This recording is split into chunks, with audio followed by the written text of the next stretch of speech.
C'est un jour d'avril froid et lumineux, et les pendules sonnent 13 heures. Winston Smith, qui rentre le cou dans les épaules pour échapper au vent aigre, se glisse à toute vitesse par les portes vitrées de la résidence de la Victoire. Pas assez vite tout de même pour empêcher une bourrasque de poussière gravillonneuse de s'engouffrer avec lui. Le hall sent le chou bouilli et le vieux paillasson. Sur le mur du fond, on a punaisé une affiche en couleur, trop grande pour l'intérieur. Elle ne représente qu'un énorme visage de plus d'1 mètre de large, celui d'un bel homme de 45 ans environ, à l'épaisse moustache noire et aux traits virils. Winston se dirige vers l'escalier. Il est inutile de chercher à prendre l'ascenseur, qui fonctionne rarement, même en période faste, et en ce moment, le courant est coupé en plein jour, par mesure d'économie à l'approche de la semaine de la haine. L'appartement est au 7e. Et Winston, qui a 39 ans et un ulcère variqueux au-dessus de la cheville droite, monte lentement, se ménageant plusieurs haltes en route. À chaque palier, en face de la cage d'ascenseur, la face énorme sur l'affiche l'observe, car c'est un de ces portraits conçus pour suivre le spectateur des yeux. Big Brother te regarde, dit la légende inscrite au-dessous. À l'intérieur de l'appartement, une voix gourmande dévie d'une liste de chiffres relatifs à la production de fonte. Elle émane d'une plaque de métal oblongue qui ressemble à un miroir terni et occupe une partie du mur de droite. Winston tourne le bouton, la voix décroît sans que les mots cessent d'être intelligibles. On peut mettre en sourdine l'appareil. Le téléécran, c'est son nom, mais pas l'éteindre. Il s'approche de la fenêtre, petite silhouette frêle, dont le bleu de travail du parti ne fait que souligner la maigreur. Il est d'un blond pâle, le visage naturellement sanguin, la peau irritée par le savon grossier, les lames de rasoir émoussées et le froid de l'hiver qui finit tout juste. Même fenêtre fermée, on sent qu'il fait froid dans le monde extérieur. En bas, dans la rue, des bouffées de vent font tourbillonner la poussière et les lambeaux de papier. Malgré le soleil éclatant et le ciel d'un bleu dur, on dirait que toute couleur s'est retirée, sauf celle des affiches, placardées partout. Dans son dos, le téléécran est tout à la fois émetteur et récepteur. Et le moindre son émis par Winston, à l'exception du chuchotement le plus étouffé, est enregistré. En outre, tant qu'il reste dans le champ de la plaque de métal, il est visible en même temps qu'audible. Il n'y a bien entendu pas moyen de savoir si l'on est observé à tel ou tel moment. À quelle fréquence et selon quel système la Mantopolis branche sur un individu donné relève de la spéculation. Il n'est pas exclu qu'elle surveille tout le monde, tout le temps. Une chose est sûre, elle peut se connecter sur chacun comme bon lui semble. Il faut donc vivre, et ainsi vit-on, l'habitude devenant une seconde nature, avec le présupposé que le moindre bruit sera surpris et le moindre geste, sauf dans le noir, scruté.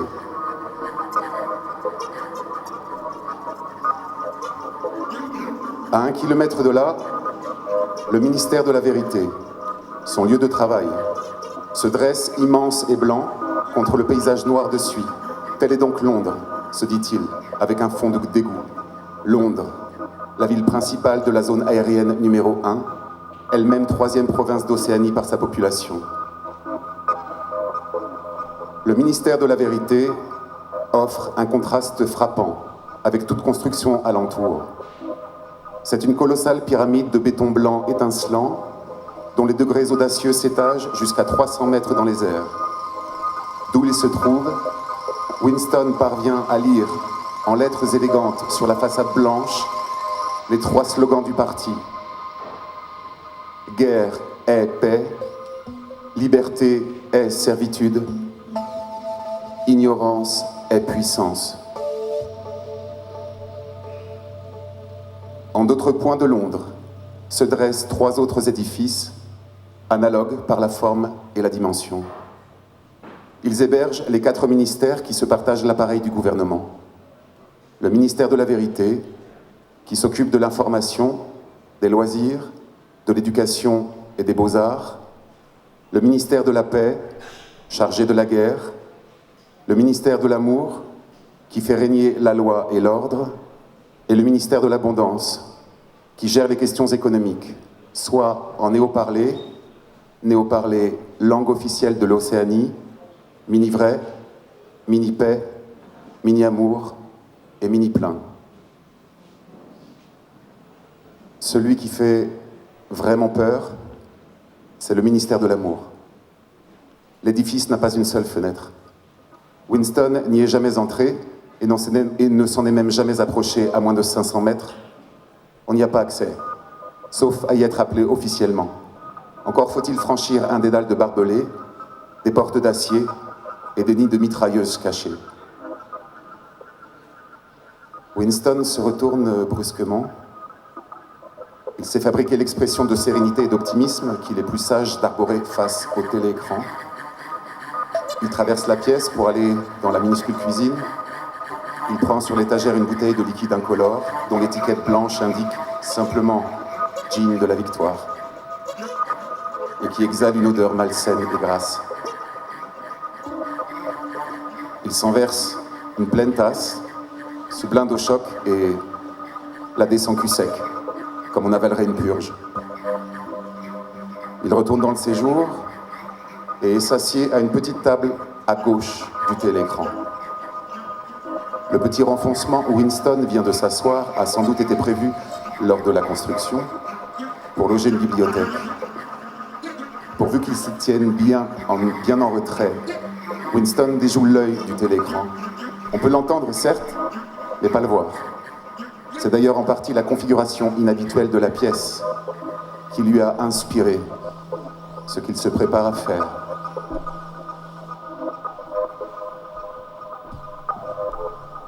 Ce qu'il se prépare à faire, c'est commencer un journal. Ce n'est pas illégal, rien n'est illégal, puisqu'il n'y a plus de loi. Mais si cette activité était découverte, il y a tout lieu de croire qu'elle serait punie de mort ou d'au moins 25 ans de travaux forcés. À vrai dire, Winston n'a pas l'habitude d'écrire à la main, puisque d'ordinaire, tout passe par le parler-écrire. Il trempe la plume dans l'encre et hésite une seconde, la peur au ventre. Marquer ce papier constitue un geste irrévocable. En petits caractères maladroits, il écrit 4 avril 1984.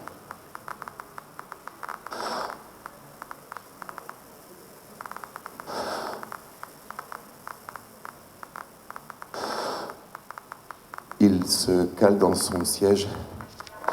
Un sentiment d'impuissance totale s'abat sur lui.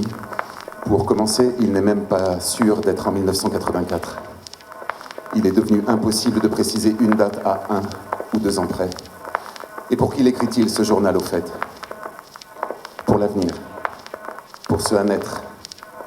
Sa pensée tourne un moment autour de la date problématique, puis se heurte au mot néo-parlé, double pensée. Savoir sans savoir. Être conscient de la vérité intégrale, tout en racontant des mensonges savamment construits. Entretenir en même temps 2 opinions antithétiques, avec une égale conviction. Jouer la logique contre la logique. Bafouer la morale tout en s'en réclamant. Croire la démocratie impossible et désigner le parti comme son gardien. Oublier ce qu'il faut oublier. Puis retrouver la mémoire si nécessaire pour oublier aussitôt ensuite. Pour la première fois, la démesure de son entreprise lui apparaît. Comment communiquer avec l'avenir? Impossible par définition. Car de 2 choses l'une, soit le futur ressemblera au présent et ne l'écoutera donc pas, soit il sera différent, auquel cas sa triste situation ne lui évoquera rien. Les secondes s'égrènent.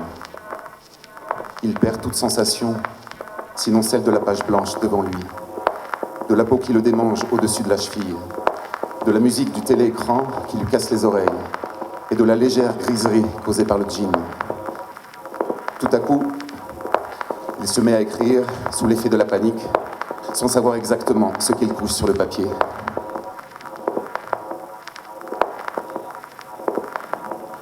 « 4 avril 1984. Hier soir au ciné. Rien que des films de guerre. Un fameux qui montre un bateau de réfugiés bombardé quelque part en Méditerranée. Public hilar devant les plans d'un gros type à la nage qui essaye de s'enfuir poursuivi par un hélicoptère. On le voit d'abord se rouler dans l'eau comme un marsouin. Puis il est filmé à travers le viseur de l'hélico qui le crible de balles. La mer rossit autour de lui. Et il finit par couler à pic comme s'il avait pris l'eau par tous ses trous. Public hurle de rire. Ensuite, apparaît un canot de sauvetage plein d'enfants avec un hélicoptère au-dessus. Une femme entre deux âges à la proue, peut-être juive, avec un petit garçon d'environ 3 ans dans les bras. Il hurle de terreur et se cache la tête contre sa poitrine, comme pour y entrer tout entier. Elle le serre pour le réconforter, bien qu'elle ait une peur bleue elle-même. Elle l'enveloppe de ses bras comme pour faire écran aux balles. C'est là que l'hélico largue une bombe de 20 kilos sur eux. Éclat terrible. Le canot vole en éclats. Plan extraordinaire sur un bras d'enfant qui fuse dans les airs. Il faut croire qu'il y avait une caméra fixée au nez de l'appareil pour le suivre. Tonnerre d'applaudissements au niveau des sièges réservés aux partis. Mais dans la zone des prolos, une femme s'est mise à faire du scandale en braillant. Non. Quand même. Faut pas faire voir ça aux gosses. C'est dégueulasse. Pas devant les gosses. Tant et si bien que la police a dû la sortir. Je pense pas qu'elle ait été inquiète. Tout le monde s'en fout de ce que pensent les prolos. D'ailleurs, c'est une réaction typique chez eux. Jamais il cesse d'écrire. En partie parce qu'il ressent une crampe. Il s'approche de la fenêtre, dos tourné au télécran. La journée demeure froide et lumineuse. Au loin, une roquette explose dans un grondement assourdi qui se prolonge. Il en pleut entre 30 et 40 par semaine sur Londres en ce moment. Il a l'impression de déambuler à travers les forêts du fond des mers, perdu dans un monde monstrueux dont il serait lui-même le monstre.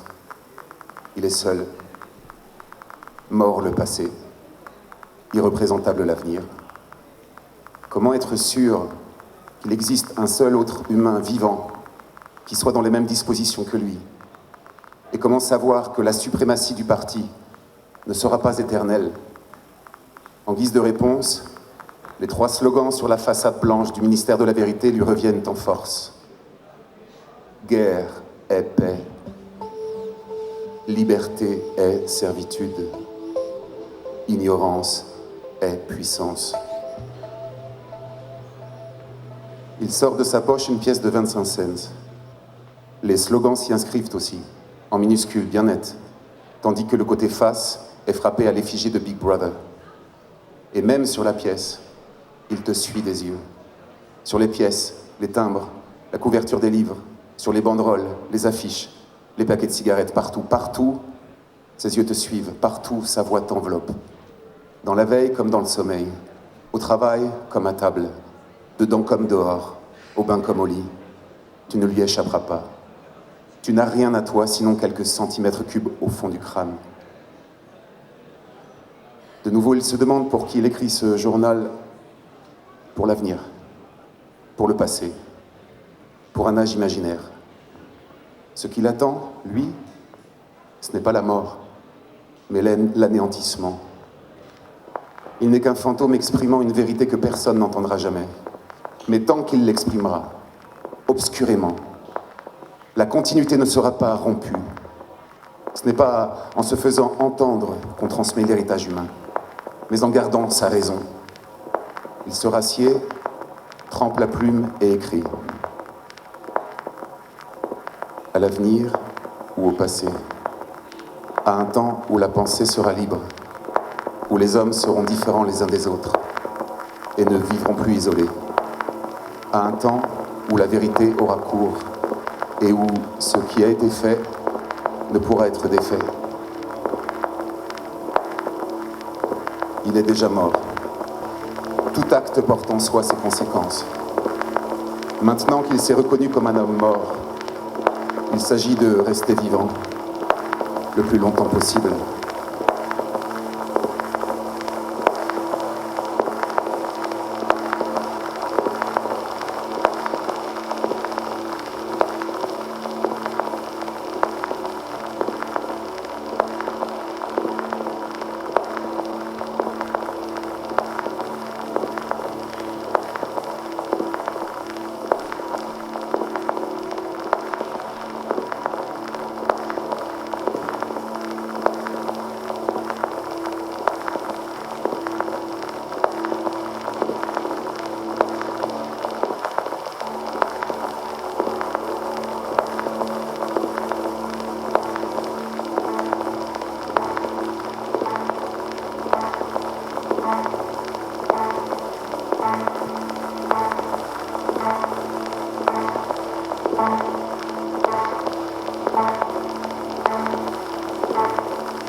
À la cantine du ministère de la Vérité, au plafond bas, dans les profondeurs de la terre, la queue du déjeuner avance par à coups.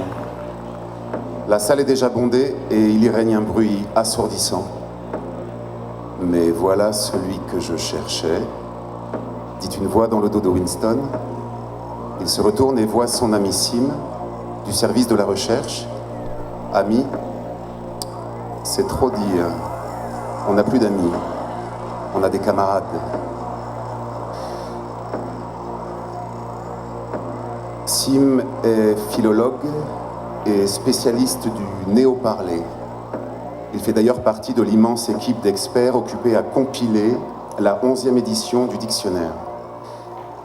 Alors, le dictionnaire s'avance, demande Winston, en forçant sa voix pour se faire entendre. Doucement, je suis sur les adjectifs. C'est passionnant. La 11e édition sera la bonne. Ouais. Nous sommes en train de donner à la langue sa forme définitive, celle qu'elle aura quand plus personne n'en parlera d'autre. Quand nous en aurons fini, les gens comme toi devront tout réapprendre.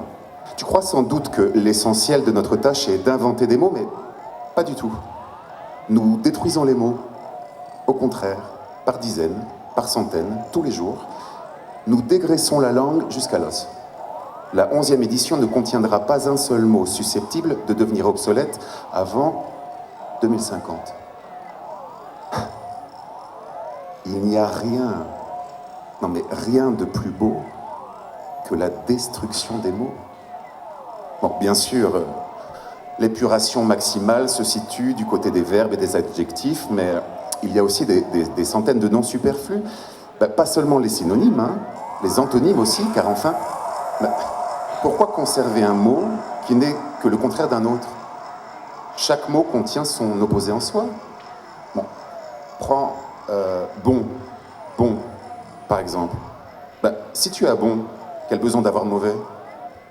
Un bon fera l'affaire aussi bien, et même mieux parce qu'il en sera l'exact contraire, ce qui n'est pas le cas de bon. Enfin, de mauvais, je veux dire. Voilà. Mais de même, si tu veux une version renforcée de bon, ça ne rime à rien d'avoir une kyrielle de mots approximatifs comme excellent, superbe et compagnie. Non, plus bon couvre le sens. Et même double plus bon, si on veut insister. Bon, bien sûr, nous employons déjà ces formes, mais dans la version définitive du néo-parler, il n'y en aura plus d'autres. Au bout du compte, la notion de bon et de mauvais sera couverte par 6 mots seulement, qui se ramèneront à un seul. Tu vois comme c'est beau, Winston? L'idée vient de Big Brother, bien sûr, ajoute-t-il comme pour réparer un oubli. Sais-tu que le néo-parler est la seule langue dont le vocabulaire rétrécit chaque année? Winston le sait, bien sûr.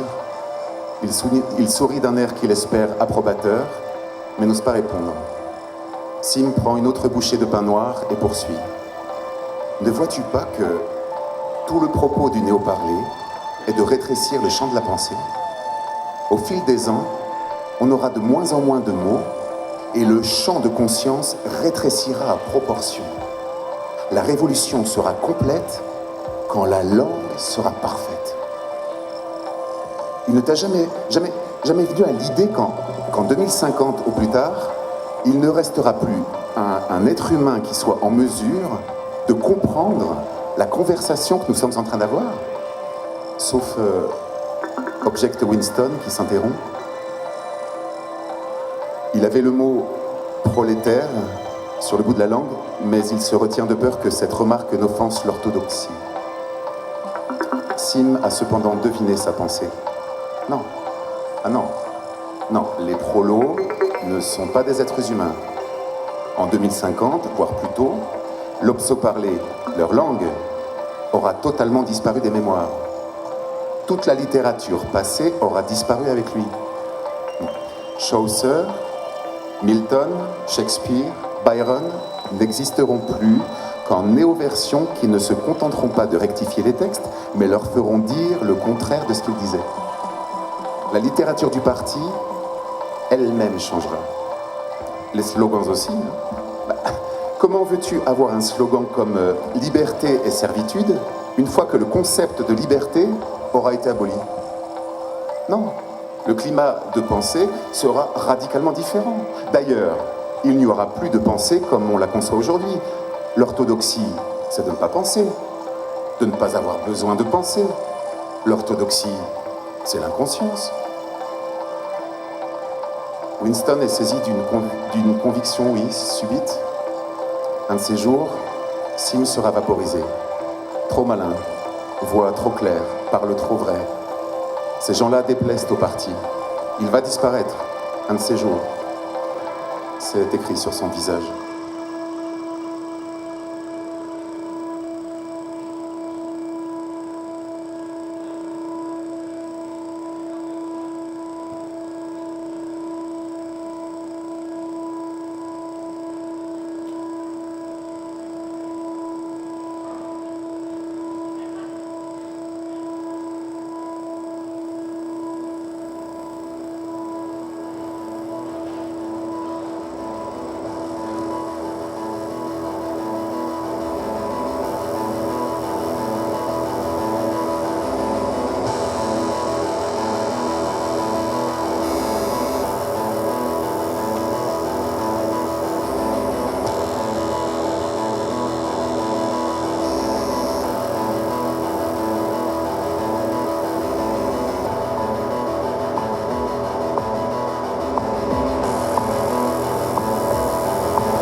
Il demande à la femme à quelle heure tu termines.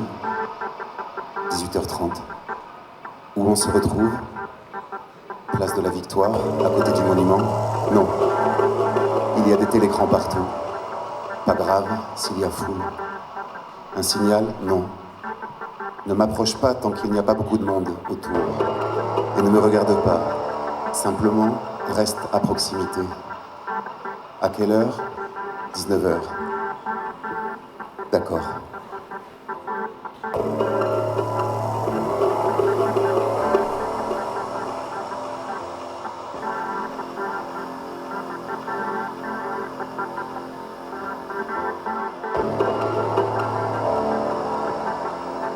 Elle demande... Tu m'entends? Oui. Tu peux prendre ton dimanche après-midi? Oui. Alors écoute-moi bien. Il va falloir retenir ce que je te dis. Tu vas à la gare de Paddington. Avec une précision stupéfiante, elle lui détaille son itinéraire. Une demi-heure de train, tourner à gauche en sortant de la gare, suivre la route sur 2 kilomètres, passer un portail dont la barre du haut est manquante, prendre un sentier à travers champs, un chemin entre les buissons, un arbre mort couvert de mousse. À croire qu'elle a une carte d'état-major dans la tête. Tu vas te rappeler tout ça? Oui. Quelle heure? Vers 15 heures. Il se peut que tu doives m'attendre. J'arriverai par un autre chemin. Tu es sûr que tu mémorises tout? Oui. Alors éloigne-toi de moi, dès que tu peux.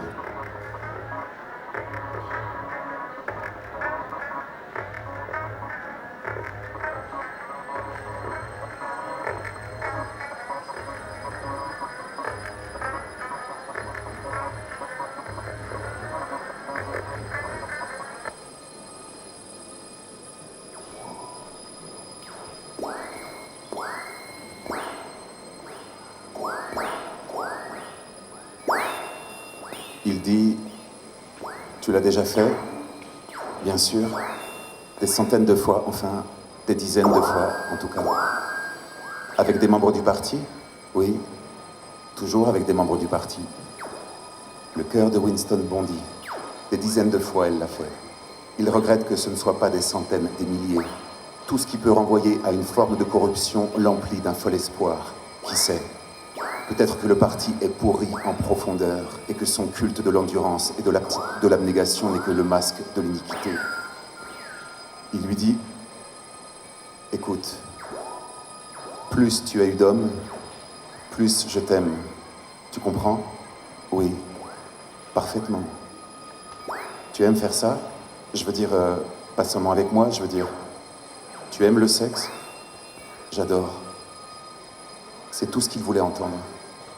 Pas seulement l'amour pour un être en particulier, mais l'instinct animal, le désir brut. La voilà, la force qui fera exploser le parti.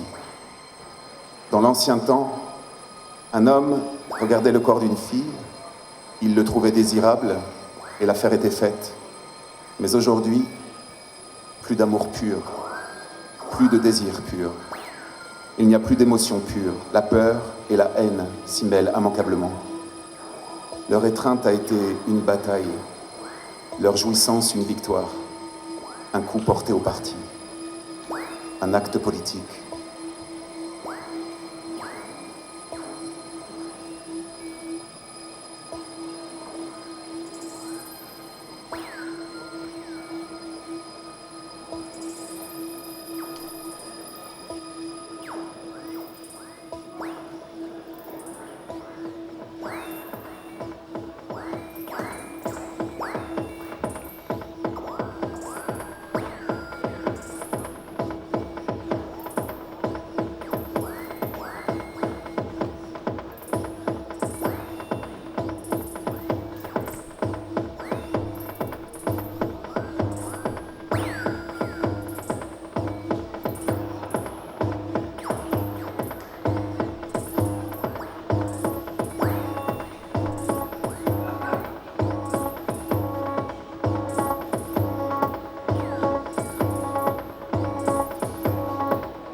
lui demande « Est-ce que tu t'es déjà dit que ce qu'on aurait de mieux à faire serait de s'échapper de cette chambre avant qu'il ne soit trop tard et de ne plus jamais nous revoir ?» Oui, chérie, je me le suis déjà dit plusieurs fois, seulement voilà, je n'en ferai rien. On a eu de la chance, Julia, mais ça ne durera peut-être pas toujours. On sera ensemble encore 6 mois, 1 an peut-être, plus, qui sait. Mais on finira par être séparés. Et là, tu te rends compte à quel point on sera seuls quand ils nous auront mis la main dessus. Nous ne pourrons plus rien, absolument plus rien, l'un pour l'autre. Que j'avoue ou que je refuse d'avouer, ce sera pareil. Ils te mettront une balle dans la peau. Rien de ce que je pourrais dire ou faire, ou m'abstenir de dire, ne retardera la mort, ne serait-ce que de 5 minutes. Aucun de nous deux ne saura si l'un ou l'autre est mort ou vivant. Nous serons réduits à une impuissance totale. La seule chose qui compte, c'est de ne pas nous trahir mutuellement, même si ça ne change rien, rigoureusement rien.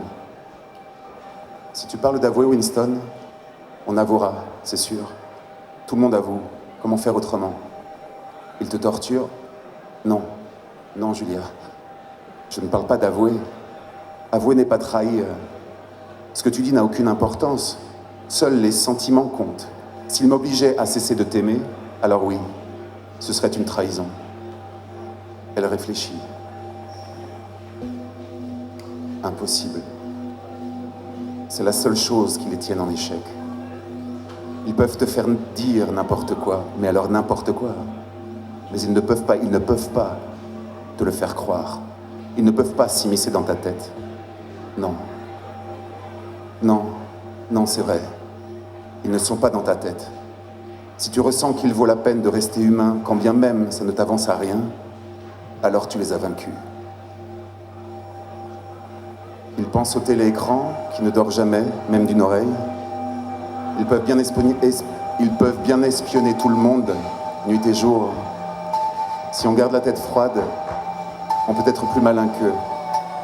Pour intelligents qu'ils soient, ils n'ont pas encore trouvé le moyen de savoir ce qu'on a dans le crâne. C'est peut-être moins vrai quand on tombe entre leurs griffes. Personne ne sait ce qui s'y passe. Personne ne sait ce qui se passe entre les murs du ministère de l'Amour, mais on le devine. Torture, drogues addictives, appareils d'haute précision pour mesurer les réactions nerveuses, lente détérioration du détenu par la privation de sommeil, l'isolement et les interrogatoires perpétuels. Les faits, on ne peut pas les cacher. Mais quand on s'est fixé pour but de rester humain, plutôt que de rester en vie, quelle importance après tout? Ils n'ont pas de prise sur les sentiments. Soi-même, on n'est pas maître du reste. Ils peuvent mettre au jour tout ce qu'on a dit ou fait, voire pensé dans les moindres détails. Mais le cœur de l'homme, énigme pour lui-même, demeure inexpugnable.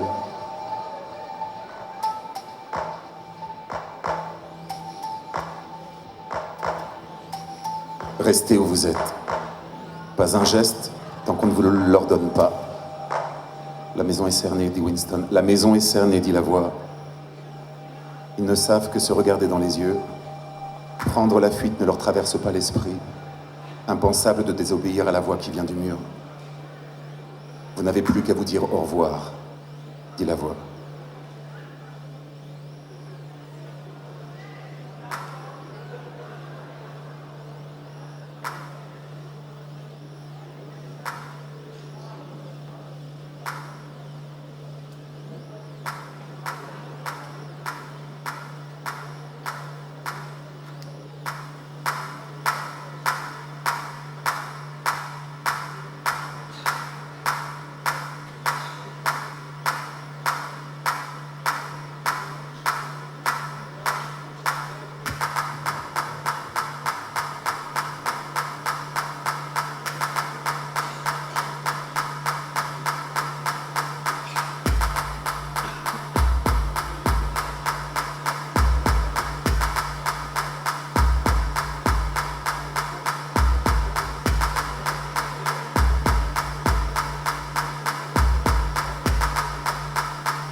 Winston?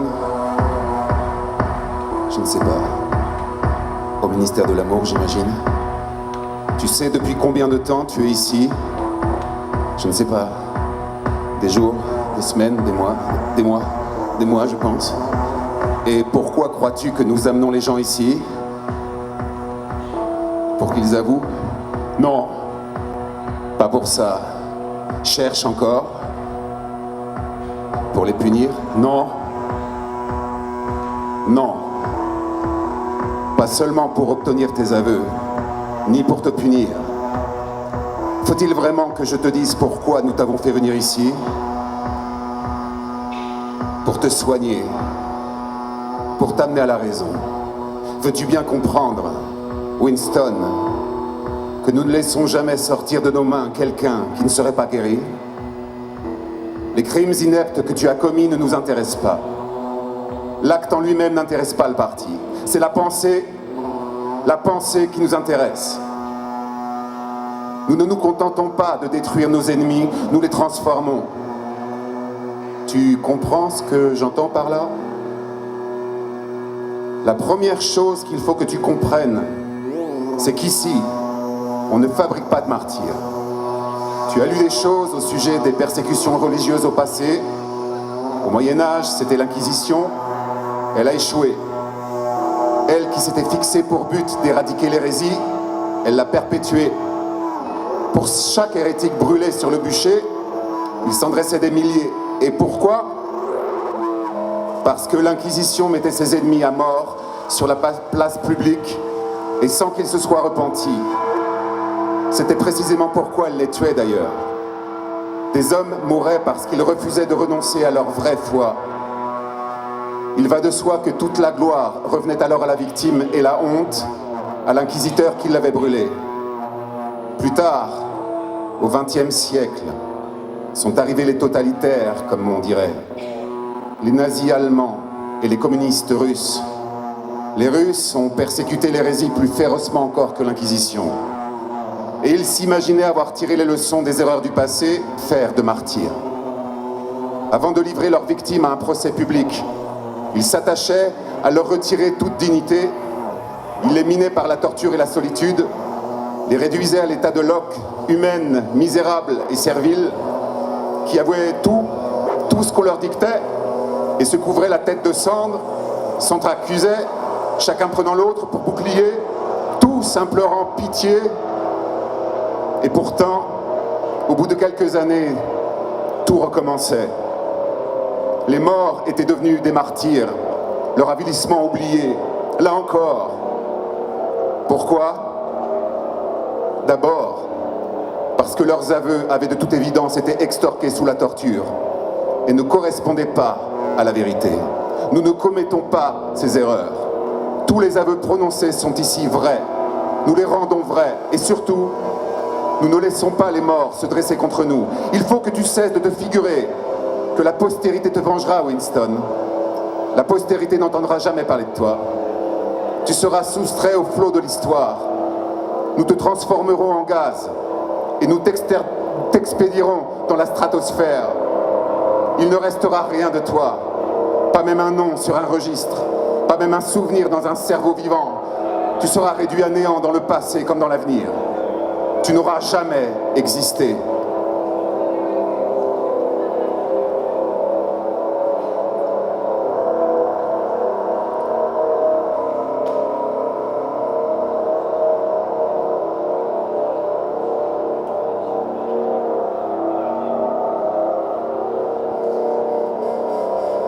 Lorsque tu finiras par te rendre à nous, ce sera de ton plein gré. Nous ne détruisons pas l'hérétique qui nous résisterait. Nous le convertissons. Nous nous emparons du plus secret de son être et nous le reformons. Ce que nous brûlons, nous, c'est le mal, l'erreur qui l'habite. Nous le ramenons à nous, non pas en apparence, mais sincèrement, cœur et âme. Nous l'assimilons avant de le tuer. Nous rendons la cervelle parfaite avant de la faire sauter. Le commandement des anciens despotismes interdisait. C'était « tu ne feras pas ». Le commandement des totalitaires prescrivait « tu feras ». Le nôtre affirme, tu seras. Ne va pas t'imaginer que tu sauveras ta peau, Winston, si complète que soit ta capitulation. Ce qui va t'arriver, tu ne t'en remettras pas, quand bien même tu vivrais 1000 ans. Tu ne seras plus jamais capable d'un sentiment humain. Tout sera mort en toi. Plus jamais tu ne pourras connaître ni amour, ni amitié, ni joie de vivre, ni rire, ni curiosité, ni courage, ni intégrité. Tu seras creux. Nous allons te vider de ta substance pour te remplir de nous.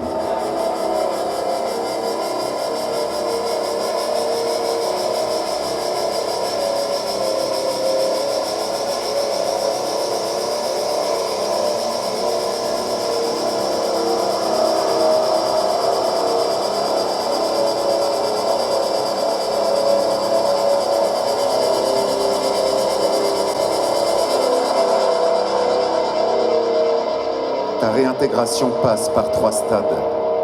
Apprendre, comprendre et enfin accepter. Nous sommes les prêtres du pouvoir. Notre Dieu, c'est le pouvoir. Mais dans l'état où tu es, le pouvoir n'est qu'un mot pour toi. Il est temps que tu t'en fasses une idée. La première chose qu'il faut que tu réalises, c'est qu'il est collectif. L'individu n'accède au pouvoir que lorsqu'il cesse d'être un individu. Tu connais le slogan du parti « Liberté est servitude ». T'est-il venu à l'esprit qu'il était réversible? La servitude, c'est la liberté. Seul et donc libre, l'être humain est toujours vaincu. C'est fatal parce que l'être humain est voué à la mort, ce qui est la pire faillite. Mais s'il parvient à se soumettre complètement et sans réserve, s'il parvient à échapper à son identité, s'il parvient à se fondre dans le parti, alors il devient tout-puissant, il est immortel. Le second point à assimiler, c'est que le pouvoir est le pouvoir sur les êtres humains, sur le corps, mais surtout sur l'esprit. Le pouvoir sur la matière n'a pas d'importance. Notre contrôle sur la matière est déjà absolu.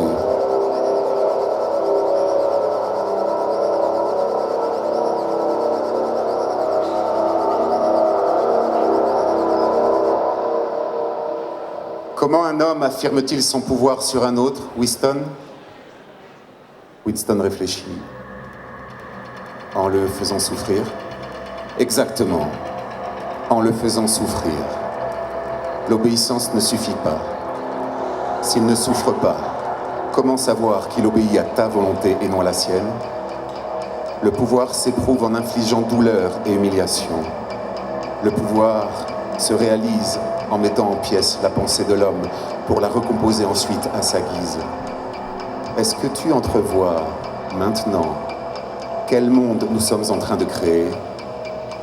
Déjà, nous brisons les habitudes de pensée qui datent d'avant la Révolution. Nous avons rompu le lien entre parents et enfants, entre les hommes, entre l'homme et la femme. Plus personne n'ose faire confiance à une épouse, à un ami. Mais dans l'avenir, il n'y aura plus ni épouse ni ami. Les enfants seront retirés à leur mère sitôt nés, comme on retire ses œufs à la poule. L'instinct sexuel sera éradiqué. Procréer deviendra une formalité annuelle, comme de faire renouveler sa carte de rationnement. Nous allons abolir l'orgasme. Nos neurologues y travaillent. Il n'y aura plus de loyauté, sinon envers le parti. Plus d'amour, sinon pour Big Brother. Il n'y aura plus de rire, sinon le rire de triomphe devant l'ennemi des faits. Il n'y aura plus d'art, de littérature, de science. Lorsque nous serons tout-puissants, nous n'aurons plus besoin de la science. On ne fera plus la différence entre la beauté et la laideur. Il n'y aura plus de curiosité, plus de plaisir à vivre les âges de la vie, car tous les plaisirs qui nous feraient concurrence seront éliminés. Mais toujours, ne l'oublie pas, Winston, demeurera l'ivresse du pouvoir qui ne fera que croître et gagner en subtilité. Toujours, à tout moment, demeurera le frisson de la victoire, la délectation de piétiner l'ennemi réduit à l'impuissance.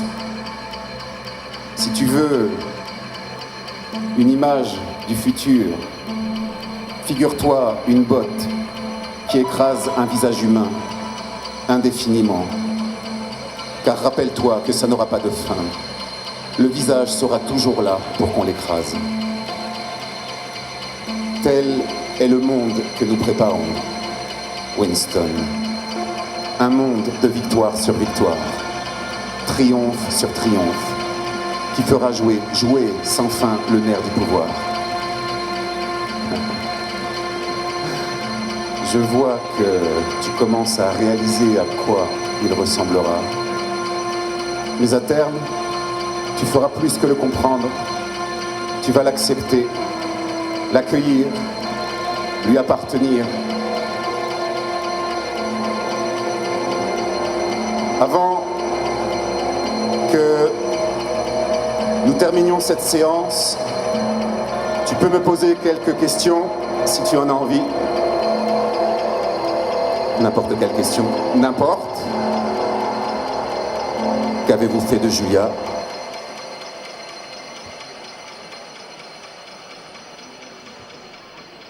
O'Brien sourit de nouveau. Elle t'a trahi, Winston. Tout de suite, sans réserve.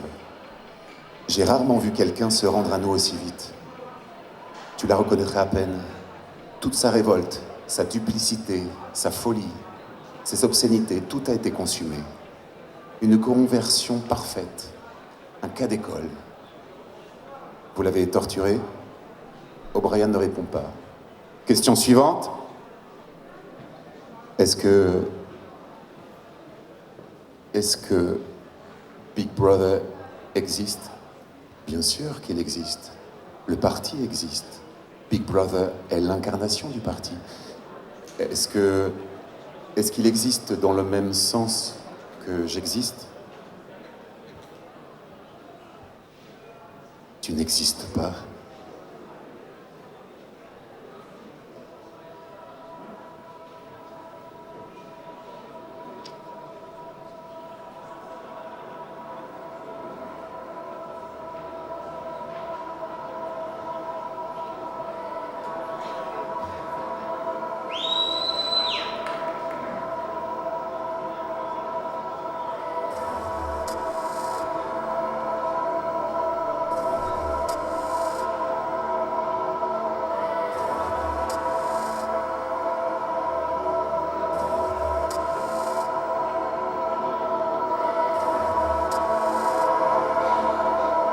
Il l'a vu.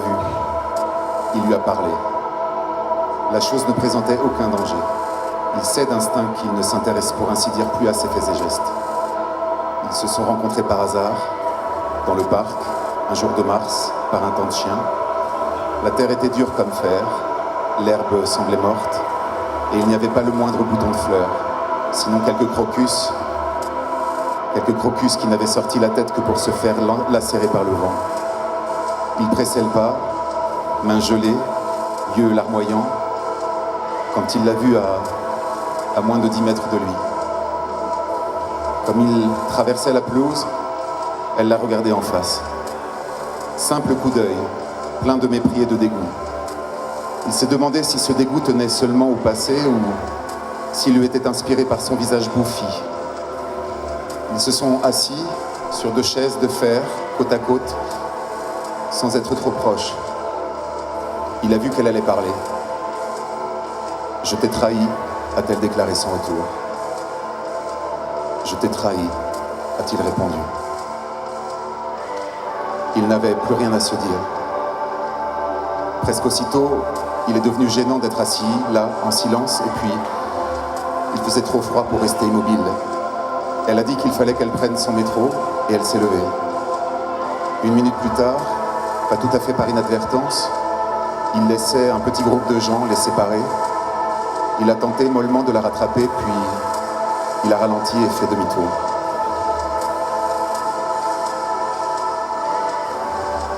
Il est de retour au ministère de l'amour. Tout est pardonné. Son âme blanche comme neige. Il est au banc des accusés. Il avoue tout. Il implique tout le monde. Il longe le couloir carrelé de blanc. Il a l'impression de marcher en plein soleil. Un garde armé dans son dos. La balle tant espérée lui pénètre dans le cerveau. Il lève les yeux vers l'énorme face. Dire qu'il lui a fallu 40 ans pour apprendre quel sourire se cache derrière la moustache noire. Ô cruel et vain malentendu. Ô exil volontaire et opiniâtre, loin du sein aimant. De larmes parfumées de gin roulent le long de son nez. Mais ce n'est rien. Tout est bien. La lutte s'achève. Il a remporté la victoire sur lui-même. Il aime Big Brother.